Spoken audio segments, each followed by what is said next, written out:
ఒకనాటి తన ప్రేమగాదంతా విష్ణుప్రియకి చెప్పి తాను చులకన అవలేదు కదా వీరి ముందు. తనని పెళ్లి చేసుకున్నాక తండ్రితో విష్ణుప్రియ ఇవన్నీ చెప్పేస్తే బావకి తన మీదున్న సదభిప్రాయం అంతా పోయి లేనిపోని అనుమానాలతో తన బ్రతుకు నరకం చేయుడు కదా. ఇలా అనుకుంటూ గజగజ వణికిపోయింది హేమలత. విష్ణుప్రియ తన కోరికని వ్యతిరేకించలేదు. హేమలతని పెళ్లి చేసుకోమని అంది. అయితే ఎంతవరకు వీళ్ల మాటల్ని నిలబెట్టుకుంటారు? ఇంచుమించు ఒకే ఎత్తు, ఓ 10 ఏళ్ల తేడాతో తల్లి బిడ్డల్లా వీళ్ళుండగలరా? ఇలా ఆలోచిస్తూ పడుకున్నాడు దామోదర్రావు. తెల్లారి లేచి చకచక పని ఊంచుకుని తను రాసిన లెటర్స్ తీసుకుని బయలుదేరింది విష్ణుప్రియ. ఆమె కోసమే కనిపెట్టుకునున్నాడు శ్రీకర్. లోపలకు కూడా తీసుకువెళ్లకుండా షాపులోనే కూర్చోబెట్టాడు. లోపలికి తీసుకువెళితే రాగిణి నస భరించలేనని అన్ని లెటర్సు చూపించింది.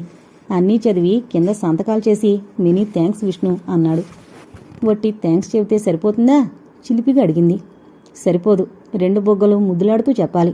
కానీ ప్రస్తుతం సమయం సందర్భం కుదరదు. శ్రీకర్ కొంటె మాటలకి సిగ్గుల రాణయింది విష్ణుప్రియ. అది గమనించి మనసారా నవ్వాడు శ్రీకర్. విష్ణు, నీ సహచర్యం, నీ తోడు నీడా లేకుండా ఇంకా ఒంటరిగా బ్రతకలేననిపిస్తోంది. మనం త్వరగా పెళ్లి చేసుకుంటే మంచిదనిపిస్తోంది. అవును, పెళ్లి కాకుండా, మీ భార్యని కాకుండా నేను ఏ అధికారంతో మీ ఇంటికి పదే పదే వస్తాను చెప్పండి అంది విష్ణు. నిజమే, అందుకే మీ నాన్నగారితో చెప్పు. చెబుతాను. నేను రమ్మన్నప్పుడు మీరొచ్చి ఆయనకి చెప్పండి. అలాగేనన్నట్లు తల ఊపాడు. ఈరోజు చెబుతావా? ఈరోజు కుదరదు. మా నాన్నగారు కూడా తను మళ్ళీ పెళ్లి చేసుకోవాలనుకుంటున్నారు. ఎవరిని?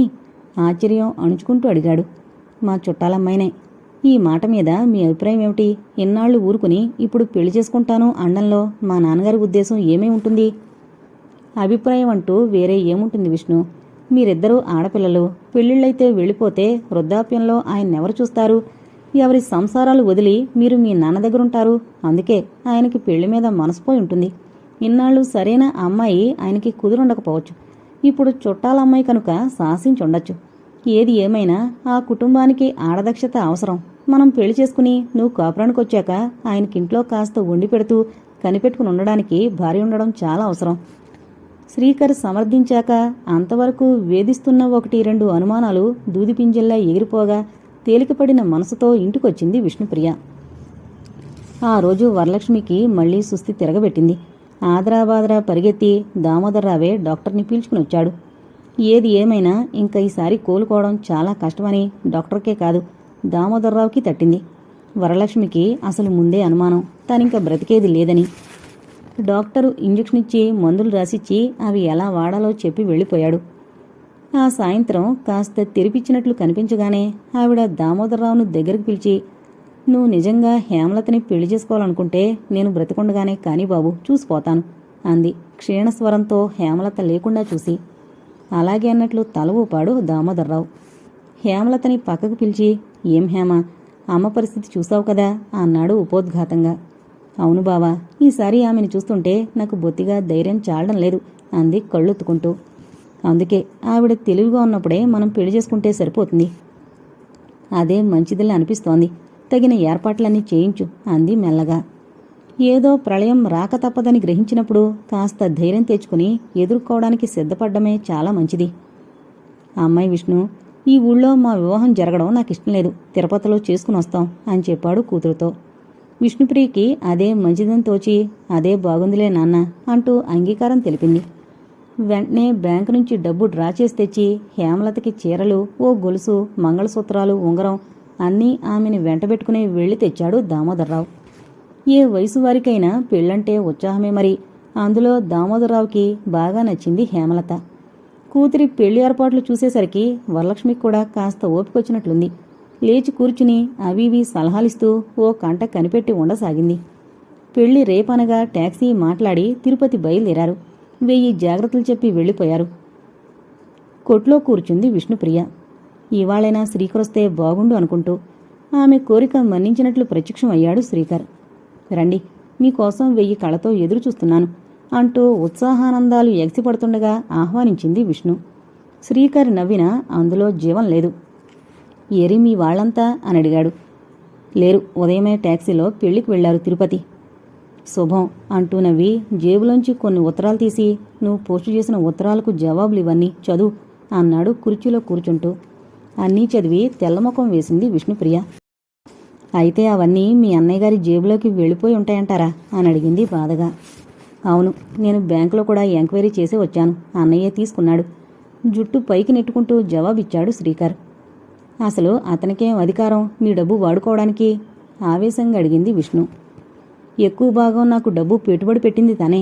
నెలసరి అలవెన్సులు ఇస్తూనే ఉన్నాను. అయినా అతని బుద్ధి పెడదారి పట్టింది విచారంగా అన్నాడు శ్రీకర్. నిలేసి అడగలేకపోయారా?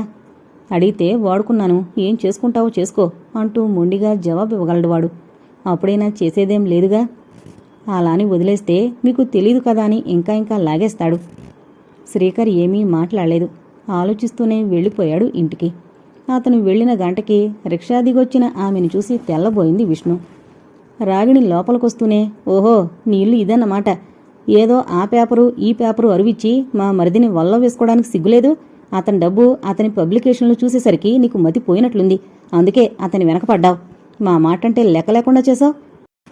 మేం అతనికి మంచి సంబంధం చూస్తే అతను వద్దని మమ్మల్ని ఎదిరించే స్థితికి తెచ్చావు. నీకు మా మరిదే కనిపించాడా? మహిషాసుర మర్దినిలా విరుచుకుపడుతున్న ఆమెను చూసేసరికి విష్ణుప్రియ జంకింది. ఇంత డైరెక్ట్ అటాక్ని తట్టుకోలేని ఆమెకి ముచ్చామట్లు పోసుకొచ్చాయి. విష్ణుప్రియ నోటి వెంట మరేం మాట రాకపోయేసరికి మళ్లీ తనే కంటిన్యూ చేసింది రాగిణి. ఇదిగో ఆఖరిసారి చెబుతున్నా, మా మరిదిని ఇంతప్పటినుంచి సాకింది మేము. అతనికి నిశ్చితార్థం చేసుకున్నాక ఏదో డబ్బు సమకూరక ఆడపెళ్లివారు తాసర్యం చేయబట్టిగాని, లేకపోతే ఈ పాటికి అతని పెళ్లి కూడా అయిపోయేది. ఇంకా మా మరితో నువ్వు మాట్లాడినా అతన్ని ఏదో భ్రమపట్టి పెళ్లాడాలనుకున్నా తీవ్రంగా బాధపడతావు, గుర్తుంచుకో అంటూ ఎలా వచ్చిందో అలా సుడిగాలిలో వెళ్ళిపోయింది రాగిణి. శ్రీకర్కి నిశ్చితార్థం జరిగింది. ఆ మాట వినేసరికి పైన ఆకాశం కింద భూమి గిరున తిరిగి కళ్ళు బైర్లు కమ్మినట్టయింది విష్ణుప్రియకి. కళ్లంబడి గిరున నీళ్లు తిరిగాయి. ఈ మగాళ్లంతా ఇంతే, పచ్చి మోసకారులు. ఆఖరికి తను వరించిన శ్రీకర్ కూడా అదే లిస్టులో చేరిపోయాడు. చటుక్కున హేమలత మాటలు గుర్తుకొచ్చాయి.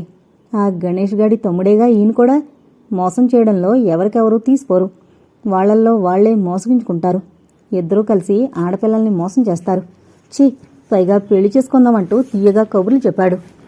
రేపు ఆ సంబంధం తాలూకా వాళ్లంతా వచ్చి కొంప మీద కూర్చుంటే తన పరువు కృష్ణంలో కలిసిపోయేది.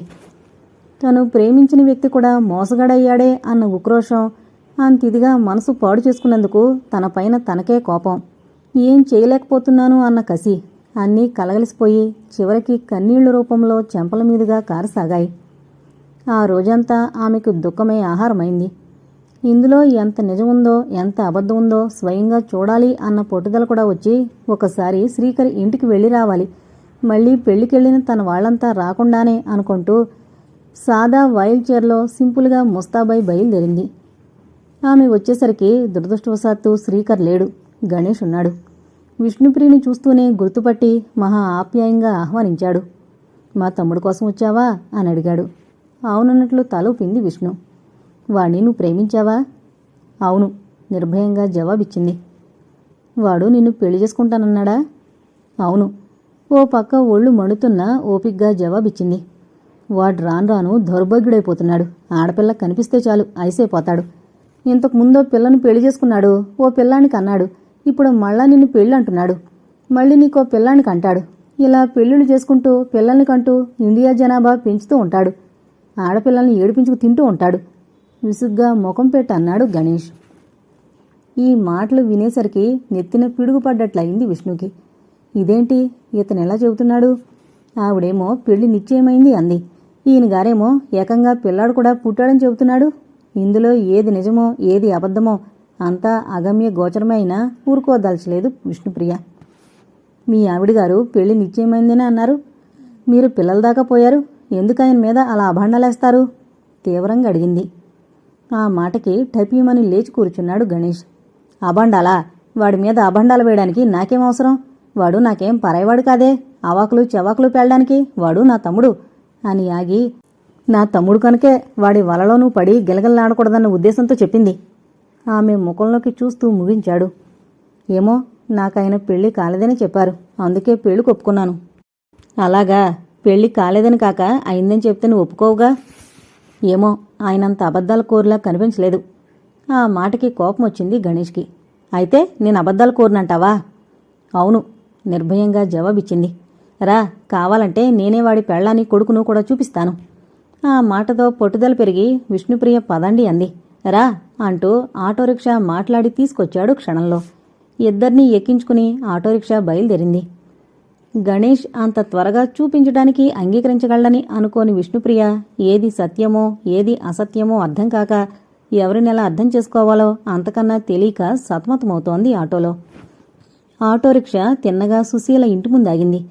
రిక్షా దిగి లోపలకు అడుగుపెట్టి సుశీల అంటూ కేకపెట్టాడు. సుశీల లేదు, తలుపు గొళ్ళెం పెట్టుంది. అంటే ఏదో చిన్న పనిమీద పక్క సందులో ఉన్న కొట్టుకు వెళ్ళిందని అర్థం. గొళ్ళెం తీసి రా అంటూ లోపలికి తీసుకువెళ్లాడు. తెల్లబోతూ లోపలకు అడుగుపెట్టింది విష్ణుప్రియ. ఇంతలో సుశీల రానే వచ్చింది.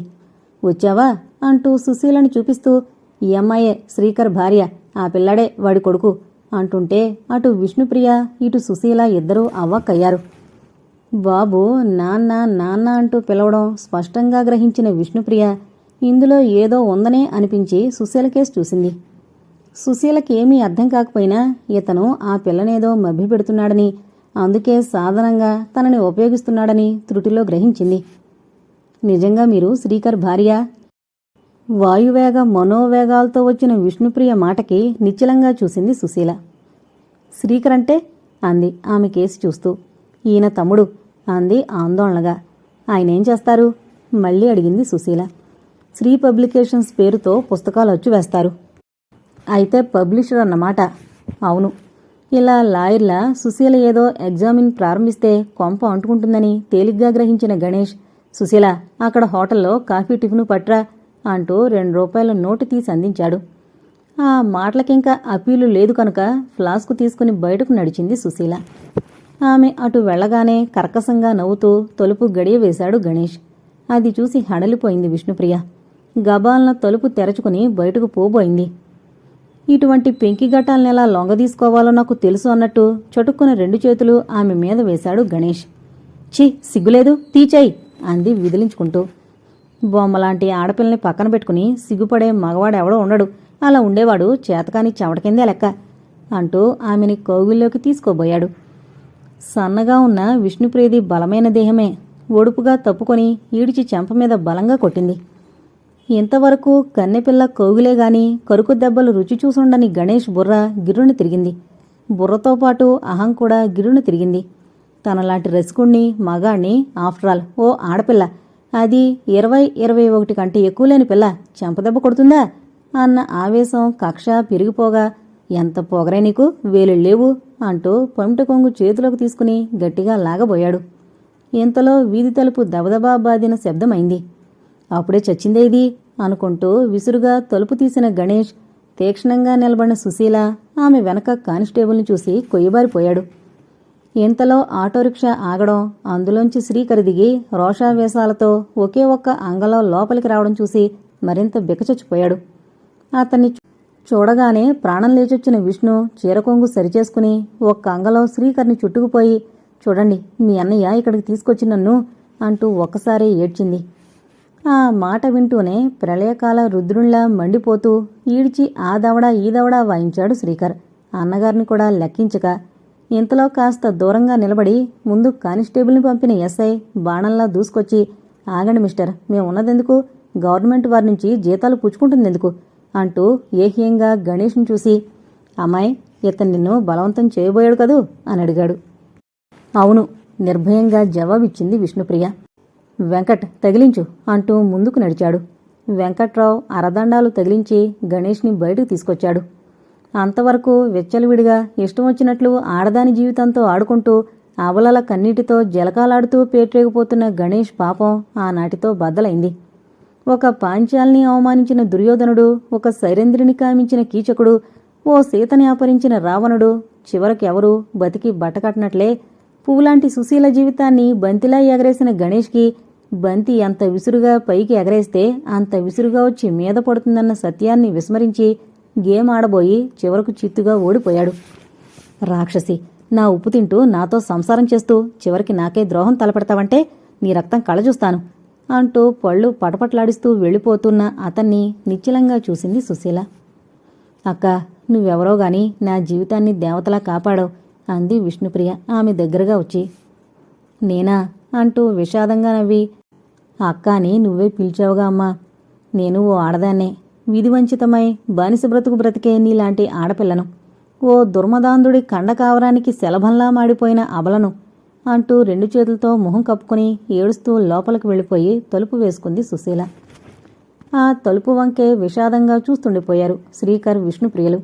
లోపల నుంచి వెక్కి వెక్కి ఏడుస్తున్న సుశీల కంఠం వినిపిస్తూనే ఉంది. విష్ణుప్రియ కళ్లంబడి నీళ్లు తిరిగాయి. ఆమెకే కాదు, మగవాడిన శ్రీకర్కే కళ్ళు చెమగిల్లాయి. పాపం ఆవిడ అంటూ ఏదో అనబోయింది విష్ణు. ఆమెనలా ఒంటరిగానే వదలాలి, కాసేపు ఏడిస్తే గాని ఆమె హృదయభారం తీరదు అంటూ విష్ణుప్రియ భుజం మీద చెయ్యేసి బయటకు తీసుకొచ్చాడు శ్రీకర్. ఇక్కడికెందుకొచ్చావు విష్ణు?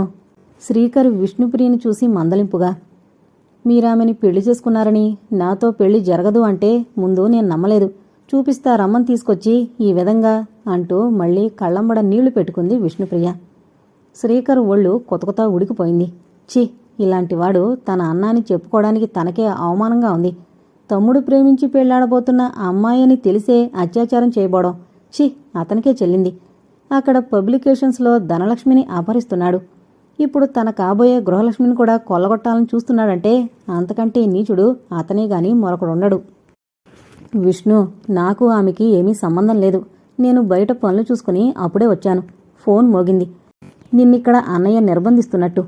వెంటనే అదృష్టవశాత్తు అందిన ఆటోలో వాడికి సంగతి చెప్పి చిటుకలో తీసుకెళ్లి ఆపాలన్నాను. అడ్రస్ కూడా ఫోన్లో చెప్పింది కనుక ఆ ఆటోవాడు కూడా చురుకైనవాడు క్షణాల మీద తెచ్చి నిలబెట్టాడు. ఆ ఫోన్ చేసింది ఆవిడే అన్నాడు శ్రీకర్ కళ్ల ముందు సుశీల మెదులుతుండగా. అవును, ఆవిడ నన్ను మీ పేరు వివరాలు అడిగింది. అక్కడ బహుశా డైరెక్టరీలో నెంబరు చూసుంటుంది. విష్ణుప్రియని ఇంటి దగ్గర దింపి తన పబ్లికేషన్స్కి తను వెళ్ళిపోయాడు శ్రీకర్. గణేష్ రాలేదని రాగిణి 2-3 సార్లన్నా విననట్లే ఊరుకున్నాడు శ్రీకర్. అంతేకాని అతన్ని అరెస్టు చేశారని మాత్రం చెప్పలేదు, చెప్పాలనిపించలేదు. విష్ణుప్రియ ఇంటికి వెళ్లిన రాగిణి మీదున్న కాస్త సదాభిప్రాయం కూడా తుడిచిపెట్టుకుపోయింది శ్రీకర్లో. ఈవిడ టైపు ఆయన టైపు ఇద్దరే అనుకున్నాడు మంటగా. గణేష్పై కేసు రిజిస్టర్ అయింది. మేజిస్ట్రేట్ ముందు హాజరయ్యారంతా. శుభంగా తిరుపతిలో పెళ్లి చేసుకుని ఇంటికి తిరిగొచ్చిన దామోదరరావు కూతుర్ని మేజిస్ట్రేట్ ముందు హాజరు కావాలన్న వార్త విని నిర్ఘాంతపోయాడు. అక్కడే ఉండి అంతా వింటున్న హేమలత పళ్ళు పటపటా కొరికింది. రాస్కేల్కి యావజ్జీవ కారాగారవాసం వేస్తే బాగుండు, ఆంధ్రదేశం బాగుపడుతుంది అంది మంటగా. భార్య ఆవేశానికి తెల్లబోయాడు దామోదరరావు. అతనెవరో నీకు బాగా తెలుసా అని అడిగాడు భార్య కళ్ళలోకి చూస్తూ. తెలియకేం, వాడంత రోగు, వాడంత స్టూపిడ్ మరొకడుండడు. గణేష్ అండ్ కంపెనీ పెట్టి నన్ను భ్రష్టురాల్ని చేయబోయిన దుర్మార్గుడు వాడే. అందులో ఉద్యోగం ఇచ్చినట్టే ఇచ్చి నన్ను నాశనం చేయబోయాడు. ఆ గణేష్ ఈ గణేష్ ఒకరేనా? అప్పటికి కాస్త అర్థమైన దామోదరరావు అడిగిన ప్రశ్న. వాడే ఖచ్చితంగా జవాబిచ్చింది హేమలత. నువ్వు శ్రీకర్ పెళ్లి చేసుకోవాలనుకున్నారా? కూతురిని చూస్తూ అడిగాడు దామోదరరావు. అవును అంటూ మెల్లమెల్లగా అన్ని విషయాలు దాచకుండా చెప్పింది విష్ణుప్రియ.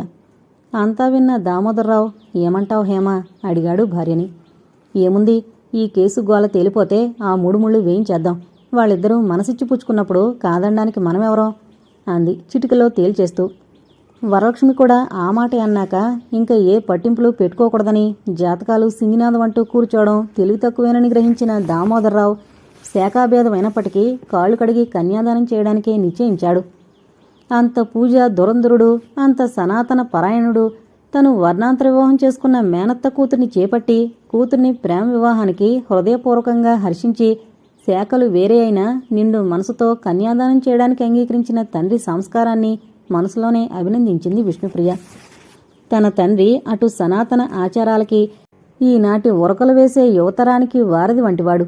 పాత వాసనలు వదులుకోవడం, కొత్తవి హర్షించడం చేతకాక ఎందరో ఇలాంటి వారు సతమతమవుతుంటే పరిణితి చెందిన మనసుతో తన తండ్రి యువతరం వైపే మొగ్గు చూపి ఉత్సాహవంతం చేస్తున్నాడు అందర్నీ.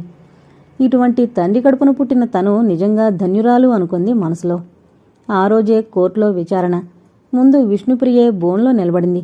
ఆ రోజు గణేష్ తనని ఏ విధంగా పురుగొలిపి అక్కడికి తీసుకువెళ్లాడో వివరించింది. అతను అక్కడ చేయబోయిందాన్ని కూడా యథాతథంగా చెప్పింది. గణేష్ తనకేం తెలీదని, అంతా అబద్ధమేనని బుకాయించాడు. ఆఖర్న సుశీల బోన్లో నిలబడింది. అసలు పోలీసుల వరకు కథను ఈడ్చుకొచ్చింది ఆమె కనుక అంతా కుతూహలంగా ఆమె కేసి నిలబడి చూడసాగారు. నువ్వు చెప్పదలిచిందంతా చెప్పొచ్చు అనన్నాక మెల్లగా ప్రారంభించింది సుశీల. లోకంలో నాలాంటి దౌర్భాగ్యురాళ్లు ఉంటారో ఉండరో గాని నేను మాత్రం నిర్భాగ్యురాల్నే. చదువుకున్నాను, గ్రాడ్యుయేట్ని, టైపు లోయరు హయ్యరు కూడా పాస్ అయ్యాను. సరస్వతీదేవి అంతవరకు బాగానే అనుగ్రహించింది. ఆమె దయతో లక్ష్మీదేవి అనుగ్రహం పొందాలని నా జానెడు పొట్ట కోసం, ఉద్యోగం కోసం పక్షిలా అల్లాడాను. ఆడపిల్లకైనా మగవారికైనా నిరుద్యోగం అనేది దుర్భరమే. ఒకప్పుడు ఆడపిల్ల అనగానే ఉద్యోగాలు బాగానే దొరికేవట. నా కర్మేంటో గాని ఉద్యోగం కోసం చూసి చూసి విసిగి వేసారిపోయిన స్థితిలో ఈయన దగ్గర ఉద్యోగం కుదిరింది. అయితే ముగ్గురమ్మలలో మూడవ దేవత అయిన పార్వతీదేవికి నా మీద ఎందుకో కక్ష ఉన్నట్టుంది. అందుకే సుఖంగా భర్తతో గడపవలసిన నా వైవాహిక జీవితానికి ఆదిలోనే హంసపాదు పెట్టింది. గతిలేక వేరే దారిలేక ఆయనకు లొంగిపోయాను. లొంగినందుకు ప్రతిఫలంగా బిడ్డనెత్తాను. అయితే అంధకార బొందురమైన మా ఇద్దరి జీవితాల్లోనూ కన్నీళ్లే తప్ప ఆనందానికి చోట్లేదని నిరూపిస్తూ మరో చోట ఉద్యోగం చేయనీయకుండా రానీయకుండా చాలీచాలని డబ్బుతో పొస్తులతో మాడి చావమంటూ శ్రీ గణేష్ గారు నాకా అష్టదిగ్బంధనం చేశారు. బానిస కంటే హైన్యంగా బ్రతుకుతున్న నా బ్రతుకులో కన్న మమకారంతో రోజులు నెట్టివేయడం తప్ప చూసుకుని ఆనందించడానికి ఆవగింజంత కూడా ఏమీ లేకుండా పోయింది. ఆనాడు గణేష్ ఆ అమ్మాయిని తీసుకొచ్చారు. తన తమ్ముడి భార్యగా నన్ను, అతని బిడ్డగా తన బిడ్డని ఆమెకు చూపిస్తుంటే నా మనసు ఎంత మండిపడిందో ఆ దేవుడికే తెలుసు. అందరూ అన్నట్లు ఏ మూలన్నా నిజంగా ఉంటే ఇదిగో అన్ని హక్కులు వదులుకుంటూ ఆయన చేత కట్టించుకున్న తాళి. నన్ను టిఫిన్ తెమ్మని పంపారు. నేనింకా గుమ్మం శాంతం దిగనేలేదు. టక్కున తలుపు వేయడంతో ఆడపిల్లంటే ఎంత గౌరవం ఉందో అతనికి నాకు తెలుసు కనుక నా కళ్ళెదురుగుండా జరిగే ఈ అన్యాయాన్ని చూసి భరించలేకపోయాను. శ్రీకర్ గారి పబ్లికేషన్స్ తెలుసు కానీ టెలిఫోన్ డైరెక్టరీలో వెతికి ఆయనకి ఫోన్ చేశాను. మా ఇంటి అవతల వారింట్లో టెలిఫోన్ ఉంటే, అయినా ఆయన ఎప్పటికొస్తారో అని దగ్గరలోనే పోలీస్ స్టేషన్ ఉంటే వెళ్లి సహాయం కోరి వాళ్ళని క్షణాల మీద వెంటబెట్టుకొచ్చాను. నేననుకున్నట్టే జరిగింది. లోపల ఆ పిల్ల మీద ఆయన అఘాయిత్యం చేయబోయారు. ఆ తర్వాత కథంతా మీకు తెలిసిందే అంటూ బోను దిగిపోయింది సుశీల. చీమ చిటుకుమన్నా వినబడేంత నిశ్శబ్దంగా విన్నారు కోర్టు వారంతా. సుశీల చెప్పిందంతా ఉత్కంఠగా విన్న అందరూ అసహ్యంగా చూశారు గణేష్ వంక. అతను ఆడవాళ్లను ఎంత లోకుగా చూస్తాడో, భార్య దగ్గర ఎంత పిరికివాడో, అతని మనస్సు ఆడదాని పట్ల ఎంత క్రూరంగా ప్రవర్తిస్తుందో సుశీలతో పాటు హేమలత కూడా సాక్ష్యం ఇచ్చింది. ఇవన్నీ వింటూ గజగజ వణికిపోయాడు గణేష్. ఆ క్షణంలో హేమలత ఓ మహిషాసుర మర్దినిలా, సుశీల క్రోధావేశాలతో విస్ఫులింగాలను కురిపించే ఆదిశక్తిలా కనిపించి తన మీదకు శూలాయుధాలతో దూకుతున్నట్లయి నిలువున గడగళ్లాడిపోయాడు. ఆఫ్టర్ ఆల్ ఆడదేగా అన్న తన నిరంకుశాధికారం మీద, అహంకారం మీద ఎదురుదెబ్బ కోరుతున్నట్లు వరుసగానే కూర్చున్న సుశీల, విష్ణు, హేమలతలు ముగ్గురు మూకొమ్మడిగా చీల్చి చెండాడుతున్నట్లు ఫీల్ అయ్యాడు. తీర్పు తేదీ వాయిదా వేసి మేజిస్ట్రేట్ లోపలికి వెళ్ళిపోయాడు. అంతా బయటకొచ్చారు.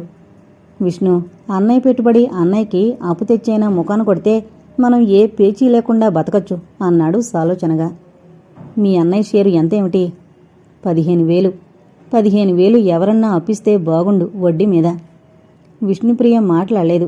5 నిమిషాలు ఏదో ఆలోచించి, రేపు మీరు మధ్యాహ్నం 12-1 గంట మధ్యలో రండి మా ఇంటికి, నేను కూడా ట్రై చేస్తాను అంది. నువ్వా? నీకు మాత్రం ఎవరిస్తారంత డబ్బు అని అడిగాడు ఆశ్చర్యంగా.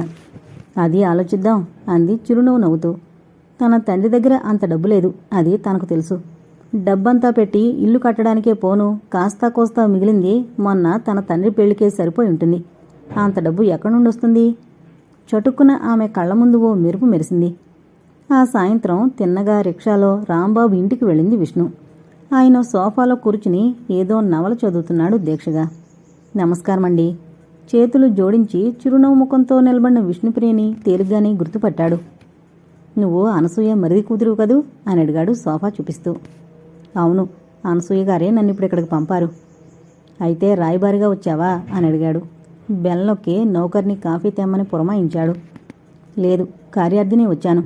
ఇక్కడికి వెళ్ళమని, వెళితే పని జరుగుతుందని ప్రోత్సహించింది మటుకు ఆవిడే అంది చల్లకొచ్చి ముంత దాచడం దేనికన్నట్లు. ఆ మాట వినగానే సన్నగా మందహాసం చేశాడు రాంబాబు. నా మీద అంత నమ్మకం పెట్టుకుని వచ్చినందుకు, నీకు పంపినందుకు అనసూయకు ముందు నేను నా సంతోషాన్ని చెప్పాలి అన్నాడు కాఫీ తాగుతూ. కానీ విషయం విన్నాక సంతోషం బదులు విచారించొచ్చు, చిలిపిగా అంది విష్ణుప్రియ. విచారమా అంటున్నవాడు రాంబాబు. చూడమ్మా విష్ణు, నువ్వింకా చిన్నదానివే, నీకు లోకానుభవం చాలా తక్కువ. కానీ నేను లోకాన్ని స్టడీ చేశాను. నాకు మామగారు పిల్లనిస్తూ ఓ వెండి చెంబు, ఓ వెండి కంచం, కాళ్ళు కడిగేందుకో ఇత్తడి పళ్ళెం, ఓ 2 పానకాల బిందులు ఇస్తూ, ఇదిగో చూడు రాంబాబు, నీక పెద్ద చదువు లేదు, మంచి ఉద్యోగం లేదు, అయినా నీకు పిల్లనిస్తున్నానంటే కారణం నువ్వు ధైర్యస్తుడివి, ఆత్మవిశ్వాసం ఉన్నవాడివినన్న తలంపుతో. నీకు నిజంగా పౌరుషం ఉంటే ఈ వెండి చెంబు, వెండి కంచాలే ఆస్తిగా గొప్ప సంపాదన పరుడుకా అంటూ సగం హేళన, సగం ఎక్కసెక్కం అన్నీ ఇమిడిచాడు. అదే ఒక సవాలుగా భావించాను. వెంటనే అవన్నీ అమ్మేశాను. ఓ ఫ్రెండ్తో కలిసి ఓ చిన్న వాటాతో గాజుల షాపు తెరిచాను. గాజుల గలగలతో ప్రారంభమైన నా బిజినెస్ చివరికి ఈ విజయవాడ మొత్తంలో ప్రముఖ వ్యాపారస్తుడిగా నన్నే మార్చేసింది. ఆ స్టేజ్ నుంచి ఈ స్టేజ్కి ఎదగడానికి నేనెంతమందితో పరిచయాలు చేసుకున్నానో, ఎందరిని చూశానో, ఎంతమందిని కాచి వడపోసానో నాకు తెలుసు. కానీ నీకేం తెలుసు? కలలుగానే కన్నె వయసు నీది. లోకమంతా రంగురంగుల ఇంద్రధనస్సు అనే భ్రమతో ఏవేవో ఊహల ఉయ్యాలలుగే వయసు నీది. నిజం చెప్పాల్సి వస్తే నువ్వు ఇప్పుడు ఎందుకొచ్చావో నేను చెప్పగలను, చెప్పమంటావా అని అడిగాడు నవ్వుతూ. అంతవరకు అజంతా శిల్పంలా చెక్కిట చేయి చేర్చుకుని వింటున్న విష్ణుప్రియ ఆశ్చర్యం నుంచి కోలుకుంటూ చెప్పండి అంది. నువ్వు డబ్బు కోసం వచ్చావు నా దగ్గరికి, అవునా? ఆ మాటకి విడ్డూరంగా చూసింది విష్ణు. ఈయనకి మనుషుల మనసుల్లో ఏముందో కూడా తెలుసు అనుకుంటూ, నిజమే, నేనందుకే వచ్చాను అంది. దేనికో తెలుసుకోవచ్చా? అంటూ అన్ని వివరాలు చెప్పసాగింది. సో నీకు 15,000 కావాలన్నమాట? అవును, వడ్డీతో. ఎంత వడ్డీ ఇవ్వగలరు? నవ్వుతూ అడిగాడు. ఏదో కాస్త కుడి ఎడమగా ఇవ్వండి, ఆయనే వచ్చి మాట్లాడతారు, వారికే ఇవ్వండి అంది ప్రాధేయపూర్వకంగా. ఆ మాటకి నవ్వి, అలాగే, రేపు మీ కాబోయే శ్రీవారిని వెంటబెట్టుకురా అన్నాడు రాంబాబు. ఆ మాటకి విష్ణుప్రియ బొగ్గలు ఎర్రబడ్డాయి. అది చూసి హాయిగా నవ్వాడు రాంబాబు. చూడమ్మా విష్ణు, సంసారం ఊబిలాంటిదని అంతా అంటూ ఉంటారు గాని దాంపత్యంలో ఉండే తీపి మాధుర్యం, మన వాళ్ళు అన్న పదంలో ఉన్న ఆనందం దేనికి సాటి రావు. కనుకే మగవాడు ఎద్దులా కష్టపడ్డానికి, ఆడది కొవ్వొత్తిలా కరిగిపోవడానికి ఎప్పుడూ సిద్ధపడుతూనే ఉంటారు అన్నాడు. ఆ మాటకి మనసులోనే ఆనందపడిన విష్ణు, మీ భార్య పోయారనుకుంటాను, మళ్ళీ మీరు పెళ్లి చేసుకోలేదేం అని అడిగింది. చేసుకుంటాను విష్ణు. మీ నాన్న పెళ్లి చేసుకున్నాడని విన్నాను. మీ నాన్న వయసే నాదీని ఇంచుమించుగా. నాకు చేసుకోవాలని, బిడ్డల్ని ఎత్తాలని, వారికి సంపాదించిందంతా కట్టబెట్టాలని ఉబలాటంగా ఉంది. అందుకే తగిన వధువును కూడా నేను నిర్ణయించుకునే ఉన్నాను అన్నాడు నవ్వుతూ. ఎవరు? విస్మయంగా అడిగింది విష్ణు. ఇంకెవరు, అనసూయ. ఆ మాటకి తెల్లబోయినట్టే చూసింది విష్ణు. ఏం విష్ణు, ఆశ్చర్యంగా ఉందా? నాకు నా స్నేహితుడు మీ పెదనాన్నైన నాగేశ్వరరావుతో పాటు అతని భార్య అనసూయ కూడా ఎప్పటినుంచో తెలుసు. ఏ కష్టం వచ్చినా వాళ్ళు నాతోనే చెప్పుకునేవారు. అనసూయని జాగ్రత్తగా స్టడీ చేస్తూ వచ్చాను. ఆమె స్వభావం అర్థమవుతున్న కొద్దీ నాకు చాలా సంతోషంగా ఉండేది. భర్త పోయినప్పుడు ఆమె తన కాళ్ల మీద తాను నిలబడాలన్న తపన, ఆత్మవిశ్వాసం, ఆత్మాభిమానం అన్నీ నాలో గొప్ప సదభిప్రాయాన్ని, ఆనందాన్ని కలిగించాయి. కష్టాలు పడిన శరీరాలు మావి. ఆటుపోటుకు తట్టుకుంటూ తీరం చేరే మా 2 పడవలు ఒకటిగా ఉంటే అంతకంటే కావాల్సింది ఏముంటుంది విష్ణు? భార్యావిహీనుడైన నేను కన్నెపిల్లను కోరుకునే కంటే అనసూయ వంటి ఆమెను పెళ్లాడితేనే నా వయసుకు సమూజ్జిగా ఉంటుంది. మా అభిప్రాయాలొకటి, మా ఆలోచనలొకటి, మా ఆత్మవిశ్వాసాలొకటి, మా స్వతంత్రాభిలాష ఒకటి.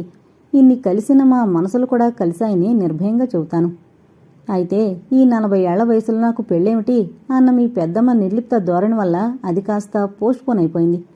ఇన్ని విషయాల్లోనూ ధీరోదాత్తత చూపించిన అనసూయ అక్కడే కాస్త వెనకడుగు వేస్తోంది. కామోద్రేకాలతో, కోరికలు తీరాలన్న తపనతో, ఉద్రేకాలతో చేసుకునే వయసు దాటింది మాకు. ఇప్పుడు కావలసింది సహజీవనం, ఒడిదుడుకుల్లేని సంసారం. అందుకే నేను అనసూయను పెళ్లి చేసుకోదలుచుకున్నాను అంటూ ఆపాడు రాంబాబు. తన తండ్రి అనుకుంటే తన తండ్రిని మించిన సంస్కృతలా కనిపించాడు రాంబాబు ఆమె కళ్ళకి. మీ అభిలాష్ని నేను హర్షిస్తున్నాను, మీ వివాహం జరగాలని కోరుకుంటున్నాను అంది విష్ణుప్రియ. ఆ మాటకి సంతోషంగా చూశాడు రాంబాబు. ఈ మాటే అనసూయకు చెబుతావా? తప్పకుండా చెప్పి మీ వివాహానికి నేనే పెద్దరికం వహిస్తాను అంది చిలిపిగా. అయితే నువ్వు ఆడపెళ్లివారి వైపా, మగపెళ్లివారి వైపా? రాంబాబు మాటకి నవ్వి, 15,000 అప్పిస్తానన్నారు గనుక మగపెళ్లివారి వైపే కొంటిగా జవాబిచ్చింది విష్ణుప్రియ. ఆమె మాటకి నవ్వుతూ శిరస్సు నిమిరాడు రాంబాబు. వస్తాను పెదనాన్న, రేపు మీ కాబోయే అల్లుడు గారితో సరిగ్గా 1 గంటకొస్తాను అంది లేచి నిలబడుతూ. మంచిది, తప్పకుండా రండమ్మా అన్నాడు రాంబాబు. విష్ణుప్రియ తేలికపడిన మనసుతో ఇంటికి వెళ్ళిపోయింది. ఆ మర్నాడు శ్రీకర్ విష్ణుప్రియులిద్దరూ కలిసి రాంబాబు ఇంటికొచ్చారు. వారి కోసమే కనిపెట్టుకునున్న రాంబాబు సాదరంగా ఆహ్వానించాడు. శ్రీకర్ విష్ణుప్రియుల జంటను చూసి మనసులోనే తృప్తిపడ్డాడు. 15,000 రూపాయల చెక్కు అందించాడతనికి. నేను ఈ డబ్బు మీకు ఓ ఏడాదిలో తీర్చేస్తాను అన్నాడు. నాకు తెలుసు శ్రీకర్,